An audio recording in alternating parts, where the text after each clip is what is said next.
नमस्कार साथियों, मैं आपका दोस्त रोहित बिसई और आप देख रहे हैं युगवाणी टाइम्स। आज हमारे साथ खास बातचीत के लिए मौजूद है डॉक्टर राहुल गुप्ता, जो आपको जानकारी देंगे स्पाइन्स की जो भी समस्याएं होती है उनका रामबाण इलाज क्या क्या होने वाला है। तो सर बहुत बहुत स्वागत है। नमस्कार, मैं डॉक्टर राहुल गुप्ता हूं। मैं फोर्टिस हॉस्पिटल नोएडा में डायरेक्टर ऑफ न्यूरो सर्जरी हूं और हेड ऑफ स्पाइन सर्जरी हूं। सर सबसे पहले तो हम जानना चाहेंगे स्पाइन की जो समस्या है वहाँ की शुरुआत कैसे होती है। स्पाइन जो है वो हमारी रीढ़ की हड्डी होती है, जिसमें हमारा गर्दन का हिस्सा आता है और नीचे वाली कमर का हिस्सा आता है। इसकी जो मेन समस्या है वो होती है हमारे एजिंग की वजह से, हमारे गलत तरीके के बैठने की वजह से, हमारी गलत एक्टिविटी की वजह से। तो उसमें मसल स्पाज़म हो जाता है, हड्डी में टेढ़ापन आ जाता है, ऑस्टियोफाइट्स बन जाते हैं। तो वो मोबाइल पोर्शन जो है उसमें ज़्यादा क्षति होती है, इसलिए गर्दन का दर्द और कमर का दर्द काफ़ी कॉमन है। तो सर ऐसे कौन सा स्टेज है जब हमें सर्जरी करने की आवश्यकता पड़ती है इस पेन में। तो जैसे हमने बताया कि डिस्क की प्रॉब्लम हो सकती है गर्दन में और लंबर डिस्क में, लंबर एरिया में, यानी नीचे वाले हिस्से में, क्योंकि ये मोबाइल एरिया है और इसमें हम अपना झुक सकते हैं, गर्दन हिला सकते हैं, तो यहाँ से डिस्क बाहर निकलने के काफ़ी चांस होते हैं। अगर डिस्क बाहर की तरफ निकल के नस को दबाती है या स्पाइनल कॉर्ड को दबाती है, तो उस केस में सर्जरी करने की ज़रूरत पड़ सकती है। इसके अलावा और भी बीमारियाँ हैं, जैसे कि इन्फेक्शन है, खासकर इंडिया में ट्यूबरक्लोसिस बहुत कॉमन है। अगर उसमें कोई नसों में दबाव है तो उस केस में भी ऑपरेशन करना जरूरी हो जाता है, या हड्डी गल रही है, टेढ़ी हो गई है, तो उस केस में हमें ऑपरेशन करना पड़ता है। इसके अलावा स्पाइन में, जैसे शरीर के किसी भी और हिस्से में ट्यूमर हो सकता है। अगर स्पाइन में कोई ट्यूमर है या स्पाइन के अंदर कोई ट्यूमर है, स्पाइनल कॉर्ड के अंदर ट्यूमर है, तो उसमें भी हमारे को सर्जरी की ज़रूरत पड़ती है। कुछ पेशेंट्स ऐसे होते हैं, कुछ मरीज ऐसे होते हैं जिनको जन्म से कोई डिफेक्ट होता है, जैसे मेनिंगोमाइलोसील है या कोई भी और अंदरूनी डिफेक्ट है, स्कोलियोसिस है, तो उस केस में भी अगर मरीज को तकलीफ हो रही है, डेफिसिट्स आ रहे हैं, हाथों पैरों में कमजोरी है, तो उस केस में हमारे को सर्जरी की ज़रूरत पड़ती है। इसके अलावा डीजेनरेटिव चेंजेस हैं, जैसे एक तो डिस्क की प्रॉब्लम हो गई, दूसरा उम्र के साथ जो रास्ता है जिसमें नसें चलती हैं, स्पाइनल कॉर्ड चलती हैं, वो जो इसे स्पाइनल कैनाल कहते हैं या न्यूरल फोरामिना कहते हैं, वो जो है वो कम चौड़ा हो जाता है, यानी कि वो सिकुड़ जाता है, उसके अंदर नस फंस जाती है, तो उसमें भी पेन या फिर न्यूरोलॉजिकल डेफिसिट होते हैं, कमजोरी आती है हाथों पैरों में, तो उस केस में भी हमारे को सर्जरी की ज़रूरत पड़ती है। इसके अलावा सबसे आखिर में कोई ट्रॉमा या कोई इंजरी हो जाती है, स्पाइन की इंजरी है, स्पाइनल कॉर्ड की इंजरी है, कोई नस की इंजरी है, तो उस केस में भी हमारे को सर्जरी की ज़रूरत पड़ती है। यदि कोई पेशेंट अपनी समस्या को लेकर आता है स्पाइन की, तो क्या उसको क्या सीधे ही सर्जरी के लिए सजेस्ट किया जाता है, कुछ समय दवाइयाँ भी चलती हैं।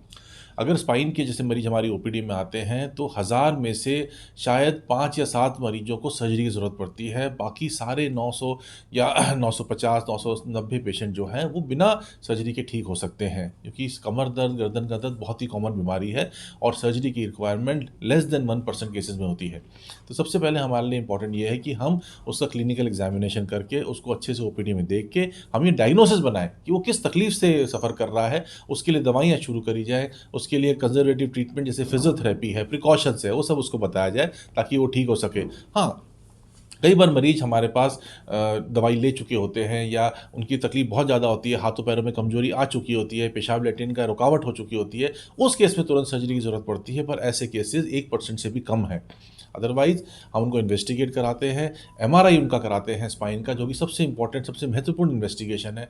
उससे हमें पता चलता है कि जो उसके सिम्टम्स हैं वो क्या उसके एमआरआई से कोरिलेट कर रहे हैं और क्या उसमें कभी सर्जरी की ज़रूरत पड़ेगी। सर सर्जरी की बात चलिए तो ओपन और एंडोपेरिक सर्जरी में क्या आप बताना चाहेंगे। तो जो सर्जरी है वो स्पाइन की सर्जरी डिफरेंट डिजीज़ के लिए डिफरेंट टाइप की सर्जरी होती है। आजकल एंडोस्कोपिक या मिनिमली इन्वेजिव या मिनिमली एक्सिस सर्जरी का काफ़ी प्रचलन है। डेफिनेटली बहुत सारी ऐसी बीमारियां हैं स्पाइन के अंदर जिसको कि हम मिनिमली इन्वेजिव मेथड से ठीक कर सकते हैं, जैसे कि एल्डरली पेशेंट में ऑस्टियोपोरोटिक फ्रैक्चर होता है, यानी फ्रैक्चर हो गया, हड्डी दब गई, तो उस केस में हम वर्टियोप्लास्टी, काइफोप्लास्टी जैसे मिनिमली इन्वेजिव प्रोसीजर कर सकते हैं।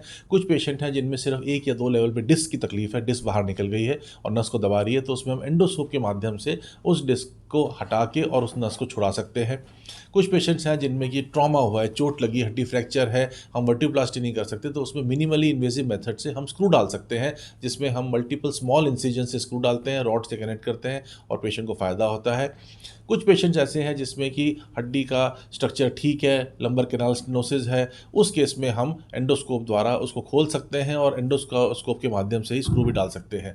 तो अगर हम ओवरऑल स्पाइन सर्जरी की बात करें तो पिछले 10 सालों में 10 से 20% ऐसी समस्याएं हैं जिसमें कि हम एंडोस्कोप या मिनिमली इन्वेजिव मेथड से उनको ट्रीट कर सकते हैं।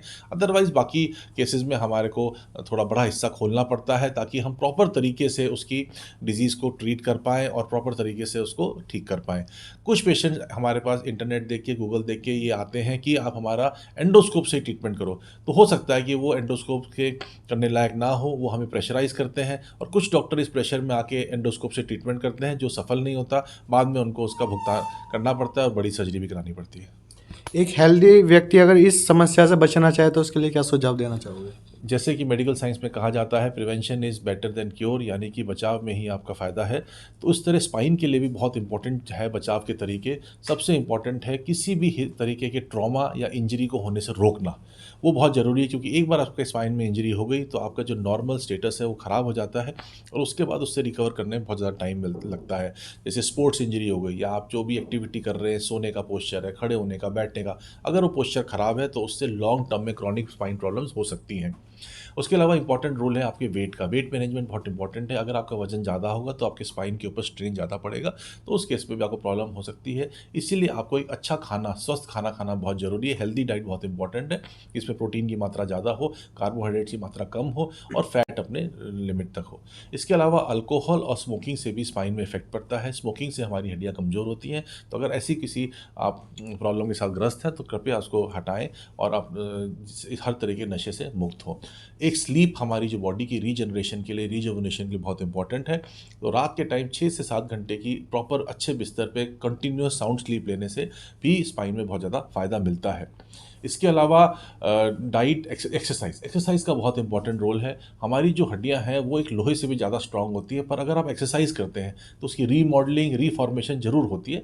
तो इसलिए आपको एक्सरसाइज करना भी बहुत ज़रूरी है। उससे आपकी मसल स्ट्रांग रहेंगी, आपकी स्पाइन की स्टेबिलिटी बनी रहेगी, आपकी बोन्स मजबूत होंगी और अगर कभी कोई चोट लगती है या कोई एब्नॉर्मल एक्टिविटी होती है तो उस केस में आपकी बॉडी का उस ट्रॉमा को झेलने की शक्ति है वो इंपॉर्टेंट रहती है।